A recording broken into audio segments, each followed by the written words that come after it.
మహారథులలో శ్రేష్ఠుడు నరకాసురుడు. ఒకేసారి 7 లక్షల మందితో యుద్ధం చేయగల వీరాధి వీరుడు నరకాసురుడు. ఇంద్రుడిని సైతం ఓడించిన గొప్ప యోధుడు నరకాసురుడు. వరాహస్వామికి భూదేవికి జన్మించినవాడు నరకాసురుడు. దేవుళ్లకు జన్మించిన చివరకు రాక్షసుడిగా మారి తన తల్లి చేతిలోనే మరణించాడు. ప్రతి సంవత్సరం మనం దీపావళి పండుగను చాలా సంబరంగా సంతోషంగా జరుపుకుంటాం. ఆ సంతోషం నరకాసురుడు చనిపోయాడు కాబట్టే మనకొచ్చింది. అంతటి దుర్మార్గుడు, దుష్టుడు, నీచుడు, నికృష్టుడు అయిన నరకాసురుడు చనిపోయాక ఈ భూలోకంలో ఉన్న ప్రతి ఒక్కరూ సంతోషంగా దీపావళి పండుగను జరుపుకుంటున్నారు. ఈ భూమి మీద ఎంతో మంది రాక్షసులు జన్మించారు, మనుషులను పీడించారు, చివరకు శ్రీ మహావిష్ణువు చేతిలో మరణించారు. కాని వారెవ్వరూ చనిపోయినప్పుడు పండగ చేసుకోని ప్రజలు ఒక్క నరకాసురుడు చనిపోయినప్పుడు మాత్రమే పండగ చేసుకుంటున్నారంటే నరకాసురుడు ప్రజలను ఎన్ని బాధలు పెట్టాడు, ఎంత చిత్రహింసలకు గురిచేశాడో, అతని పాలనలో వారెన్ని కష్టాలు కన్నీళ్లు కార్చారో మనం అర్థం చేసుకోవాలి. రాక్షసులకు పుట్టిన ప్రహ్లాదుడు దేవునిగా మారితే దేవతలకు పుట్టిన నరకాసురుడు రాక్షసుడిగా ఎలా మారాడు అనే సందేహం మీకొస్తుంది కదా. ఇప్పుడు నరకాసురుడు, ఇతనికి భౌమాసురుడు అని ఇంకొక పేరు కూడా ఉంది. అతని చరిత్ర గురించి చూద్దాం. పూర్వం దితి, కశ్యప ప్రజాపతికి హిరణ్యాక్షుడు, హిరణ్యకశ్యపుడు అనే రాక్షసులు జన్మించారు. ఒకసారి హిరణ్యాక్షుడు ఈ భూమండలాన్ని తీసుకుని పోయి సముద్ర గర్భంలో దాచిపెడతాడు. దీంతో లోకం అల్లకల్లోలమవుతుంది. భూదేవి శోకతప్త హృదయంతో శ్రీ మహావిష్ణువును ప్రార్థించగా అప్పుడు భూమిని పైకి తెచ్చేందుకు శ్రీ మహావిష్ణువు వరాహ అవతారాన్ని ఎత్తి హిరణ్యాక్షుడిపై యుద్ధం చేసి అతన్ని అంతమొందించి వజ్ర సమానమైన తన కోరలతో భూమిని పైకి తీసుకుని వస్తాడు. అప్పుడు భూదేవి సంతోషించి వరాహస్వామిని పెళ్లి చేసుకుంటుంది.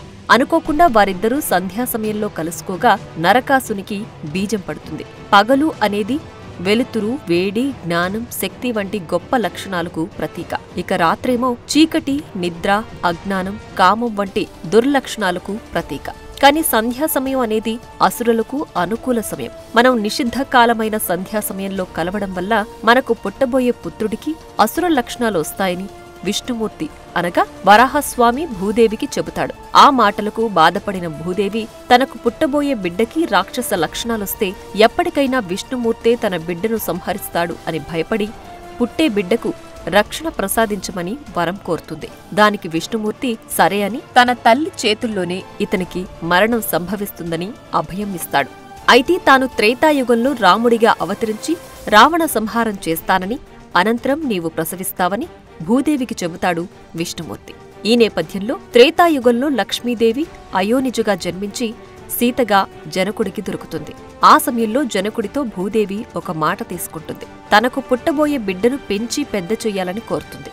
అందుకు సరేనంటాడు జనకుడు. ఆది వరాహ తేజస్సును కోట్ల సంవత్సరాలు గర్భంలో మోస్తుంది భూదేవి.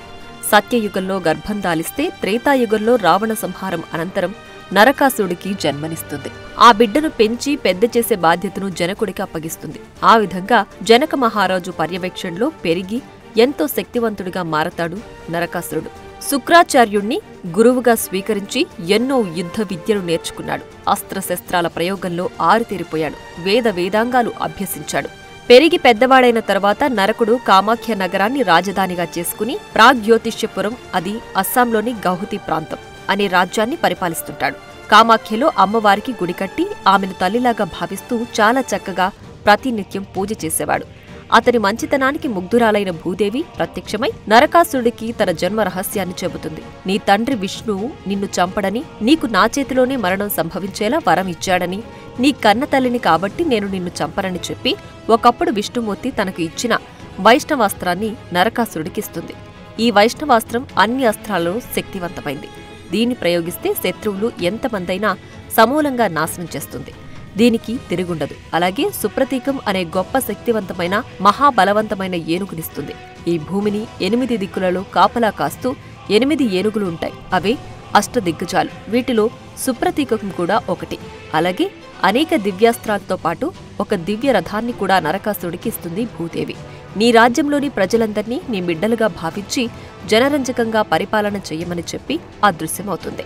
భూదేవి ఇచ్చిన అభయం, అస్త్రాలతో ఎంతో శక్తివంతుడవుతాడు నరకాసురుడు. తనకు చావు లేదని, తన తల్లి తనను చంపదని భావించి తన తల్లి కోరిక ప్రకారం జనరంజక పాలన సాగిస్తాడు. తరువాత ఇతనికి భగదత్త, మహాశిరస మాధవన్, సుమాలి అనే కుమారులు జన్మిస్తారు. అయితే నరకునికి ఎంతమంది భార్యలు, వారి పేర్లు మాత్రం పురాణాల్లో ఎక్కడా కనిపించలేదు. ఈ విధంగా కొన్ని లక్షల సంవత్సరాలు గడిచిపోయాయి. తరువాత ద్వాపర యుగం ప్రవేశిస్తుంది. అప్పుడు నరకాసురుడికి తన పక్క రాజ్యమైన శోణితపురానికి రాజైన బాణాసురునితో స్నేహం ఏర్పడుతుంది. బాణాసురుడు కూడా చాలా శక్తివంతమైన రాక్షసుడు. ఇతను స్త్రీలను తల్లిలాగా భావించడాన్ని నిరసించేవాడు. అతని దృష్టిలో స్త్రీ ఒక భోగ వస్తువు, మగవారికి పడక సుఖాన్నివ్వడానికి ఆడది పుట్టిందని భావించేవాడు. బాణాసురుడి ప్రభావం చేత నరకాసురుడు కూడా మెల్లగా కామాఖ్య అమ్మవారికి పూజ చేయడం ఆపేశాడు. అతనిలో ఇన్ని రోజులు నిద్రాణంగా ఉన్న అసురుల లక్షణాలు ఒక్కసారిగా మేల్కొన్నాయి. సుభిక్షమైన తన రాజ్యం సరిపోక ఈ భూమండలానికి తనే సర్వం సహచక్రవర్తి కావాలని భావించాడు. ప్రపంచంలోని ఇతర రాజ్యాల మీద దండయాత్రలు చేసి అక్కడి రాజులను ఓడించి వారి కళ్ల ముందే వారి భార్యలను మానభంగం చేసేవాడు. అది చాలక వారి కుమార్తెలను బలవంతంగా ఎత్తుకొచ్చి తన రాజ్యంలో బంధించి వివాహమాడాలని అనుకున్నాడు. ఆ విధంగా 16,100 మంది యువరాణులను బంధించాడు. అక్కడి ప్రజలపై రకరకాల పన్నులు వేస్తూ వారి ఆస్తులన్నిటినీ దోచుకునేవాడు. రాజ్యంలో యజ్ఞాలు, యాగాలు ఆపేశాడు. నేనే దేవుడి బిడ్డను, నాకే పూజలు చేయమంటూ ఆజ్ఞాపించాడు. పూజలు చేయకుండా ఆలయాలను మూయించాడు. ఎంతో మంది బ్రాహ్మణులను దారుణంగా చంపేశాడు. నరకాసురుడిలో తనకు చావు లేదు అనే వరగర్వం ప్రబలంగా మారి లోక కంఠకుడిగా మారాడు. మంచి చెడుల విచక్షణ మరిచిపోయాడు. దేవతలపై యుద్ధం చేశాడు. ఇంద్రుడిని సైతం ఓడించాడు. ఇతన్ని ఎవ్వరూ చంపలేరని భావించిన ఇంద్రుడు స్వర్గాన్ని వదిలి పారిపోతాడు. మదంతో దేవతల తల్లి అయిన అదితి కుండలాలను లాక్కుని అవమానించాడు. ఒకరోజు వశిష్ఠ మహర్షి ప్రాగ్జ్యోతిష్యపురంలోని కామాఖ్యదేవి పూజకు వెళుతున్న సమయంలో దేవాలయం తలుపులు మోయించాడు. దీంతో వశిష్ఠ మహర్షి కోపంతో నరకాసురుణ్ణి నీ మరణం త్వరలోనే నీ తల్లి చేతిలో జరుగుతుందని శపించి వెళ్లిపోతాడు. ద్వాపరయుగంలో దుష్ట శిక్షణ కోసం శ్రీ మహావిష్ణువు శ్రీకృష్ణుడిగా ఈ భూమి మీద అవతరిస్తాడు. భూదేవి సత్యభామగా జన్మిస్తుంది. నరకాసురుడి ఆగడాలు భరించలేకపోతున్న ప్రజలు, దేవతలు, ఋషులు శ్రీకృష్ణుడి దగ్గరకొచ్చి మొరపెట్టుకుంటారు. అయితే శ్రీ మహావిష్ణువుగా తను నరకాసురుణ్ణి చంపరని భూదేవికిచ్చిన వరం గుర్తొచ్చిన శ్రీకృష్ణుడు సత్యభామను తీసుకుని యుద్ధానికి వెళతాడు. అయితే భూదేవి సత్యభామగా జన్మించిన తరువాత తనకు ఉన్న దైవక శక్తులు కోల్పోయి నరకాసురుడు తన కన్న కొడుకు అన్న విషయం గుర్తుకురాక మామూలు మానవ వీరనారిగా యుద్ధానికి వెళుతుంది. శ్రీకృష్ణుడు ముందుగా నరకాసురుడి సైన్యాధిపతి అయిన మురా అనే రాక్షసుడితో యుద్ధం చేస్తాడు. ఈ మురా ఋషి కశ్యప అతని భార్య ధనులకు జన్మించినవాడు. ఎంతో బలవంతుడు అయిన మురా దేవతలను సైతం ఓడించి శ్రీ మహావిష్ణువుని చంపాలని వైకుంఠంపై దండయాత్ర చేసి విష్ణువు శ్రీకృష్ణుడిగా భూలోకంలో ఉన్నాడని తెలుసుకుని ఎలాగైనా కృష్ణుణ్ణి చంపాలని నరకాసురుడి వద్ద సైన్యాధిపతిగా ఉంటాడు. నరకాసురుడికి 11 అక్షౌహిణుల గొప్ప శక్తివంతమైన సైన్యం ఉంటుంది. అతని కోట కూడా శత్రు దుర్భేద్యంగా నిర్మించుకున్నాడు. శ్రీకృష్ణుడు మురకు మధ్య యుద్ధం భయంకరంగా జరుగుతుంది. ఆ యుద్ధంలో శ్రీకృష్ణుడు మురను సంహరిస్తాడు. అంతేకాకుండా నరకాసురుడి 11 అక్షౌహిణుల సైన్యాన్ని కూడా దారుణంగా సంహరిస్తాడు. మురను చంపడం వల్ల శ్రీకృష్ణుడికి మురారి అనే పేరొచ్చింది. తన స్నేహితుడు మురా మరణించడంతో నరకాసురుడు యుద్ధానికొస్తాడు. సతీ సమేతంగా యుద్ధానికొచ్చిన శ్రీకృష్ణుడిని చూసి ఎగతాళి చేస్తాడు నరకాసురుడు. వారిద్దరే తన తల్లిదండ్రులను తెలియని నరకాసురుడు తనను తన తల్లి తప్ప శ్రీకృష్ణుడు కూడా చంపలేడని భావించి యుద్ధానికి దిగుతాడు. నరకాసురుడికి శ్రీకృష్ణుడికి మధ్య యుద్ధం భీకరంగా జరుగుతుంది. ఇద్దరు మహాయోధులు. శ్రీకృష్ణుడు మహావిష్ణువు అంశ కాగా నరకాసురుడు కూడా మహావిష్ణువు రక్తమే. ఇద్దరూ ఎవ్వరూ తగ్గకుండా కొన్ని రోజుల పాటు భయంకరంగా యుద్ధం చేస్తారు. అనేక దివ్యాస్త్రాలు ప్రయోగించుకుంటారు. భూదేవి తనకిచ్చిన వైష్ణవాస్త్రాన్ని కృష్ణుడిపై ప్రయోగిస్తాడు నరకాసురుడు. అయితే అది కృష్ణుణ్ణి ఏమీ చేయలేక నిర్వీర్యమవుతుంది. తర్వాత త్రిశూలాన్ని ప్రయోగించిన శ్రీకృష్ణుడు దాన్ని కూడా నిర్వీర్యం చేస్తాడు. చివరకు శ్రీకృష్ణుడు నరకాసురుడు విసిరిన ఒక బాణం తగిలి మూర్ఛపోయినట్లు నటిస్తాడు.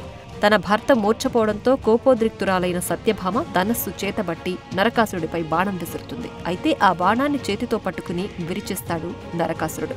నీలాంటి అందమైన ఆడవారు అంతఃపురాలలో ఉండి మగవారికి పడక సుఖాన్నివ్వాలి కాని యుద్ధరంగానికొచ్చి యుద్ధం చెయ్యకూడదని, నీ మొగుడు శ్రీకృష్ణుడు నా చేతిలో ఓడిపోయాడు కాబట్టి నీవు నా దగ్గరకొస్తే అందమైన నీ శరీరాన్ని తనివితీరా అనుభవించి నిన్ను సుఖపెడతానని మాట్లాడతాడు. నరకాసురుడి మాటలకు కోపంతో ఊగిపోయిన సత్యభామ, ఛీ దుర్మార్గుడా, పరాయి ఆడదాన్ని తల్లిలా చూడకుండా కామంతో కోరికలు తీర్చుకోవాలని చూస్తావా? ఇక నీకు ఈ భూమిపై బ్రతికే హక్కు లేదు. నీకు చావే శరణ్యమంటూ ఒక దివ్యాస్త్రాన్ని నరకాసుడిపై ప్రయోగిస్తుంది. ఆ అస్త్రం అతని గుండెలు చీల్చుకుని వెళుతుంది. తనకు చావు ఆసన్నమైందని గ్రహించిన నరకాసురుడు తనను చంపగలిగింది తన తల్లి భూదేవి మాత్రమే. అయితే ఈ సత్యభామే తన తల్లి భూదేవి అంశతో జన్మించిందని తెలుసుకుని తన తల్లితోన తను కామ కోరికలు తీర్చుకోవాలనుకుంది అని తెలుసుకుని బాధపడి అమ్మా నన్ను క్షమించండి అంటూ సత్యభామ కాళ్లపై పడి ప్రాధేయపడతాడు.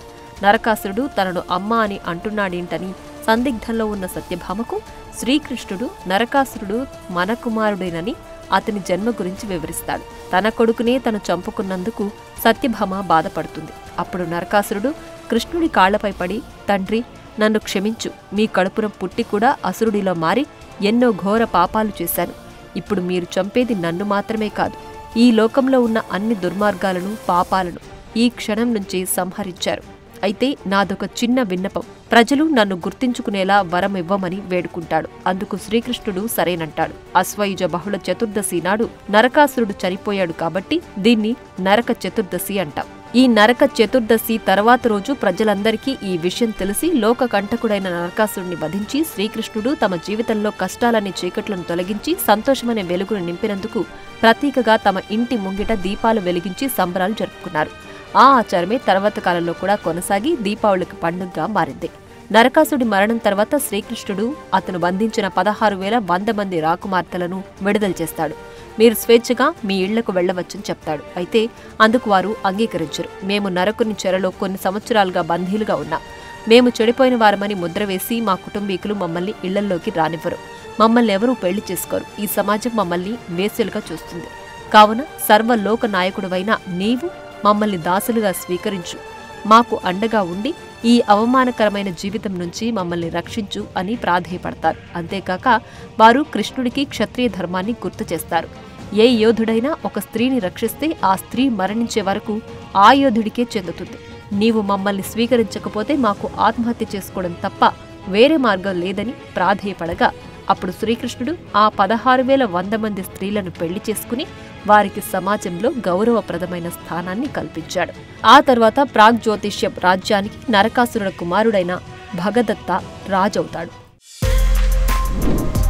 For more videos like this, subscribe Big TV channel.